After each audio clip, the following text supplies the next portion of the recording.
अस्सलाम वालेकुम व्यूअर्स, उम्मीद करती हूँ आप सब ठीक होंगे। शुरू करती हूँ अल्लाह के नाम से जो नहायत रहम करने वाला है। मेरा आज का टॉपिक है सूरतुल इखलास का शान नज़ूल और तारुफ। सूरतुल इखलास आप सल्लल्लाहु अलैहि वसल्लम की मक्की ज़िंदगी के इब्तदाई दौर में नाजिल हुई।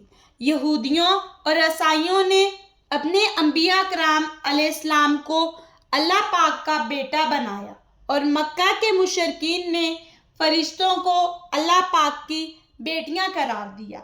मक्का वाले आप सल्लल्लाहु अलैहि वसल्लम से अल्लाह पाक के ख़ानदान के बारे में पूछते थे। इन सब गलत बातों का इस सूरत में जवाब दिया गया है। बाद में अरब के दीगर लोग भी नबी अकरम सल्लल्लाहु अलैहि वसल्लम से इसी तरह के सवाल करते।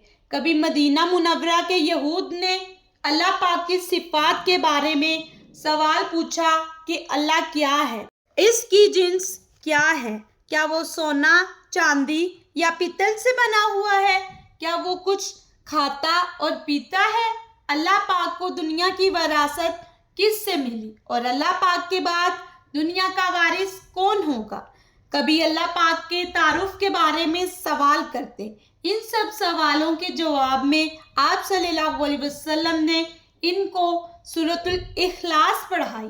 इस सूरत में तौहीद का बयान यानी अल्लाह पाक का तारुफ कराया गया है और ये बताया गया है कि अल्लाह एक है, इसका ना कोई बाप है, ना कोई औलाद है और ना ही कोई किसी भी इतबार से इस जैसा है।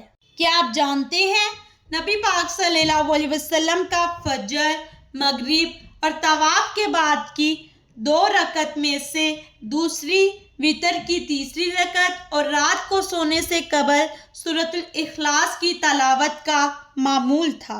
सही बुखारी और सही मुस्लिम में है कि नबी पाक सल्लल्लाहु अलैहि वसल्लम ने सूरतुल इखलास को 1/3 कुरान के बराबर करार दिया है। सुबहान अल्लाह।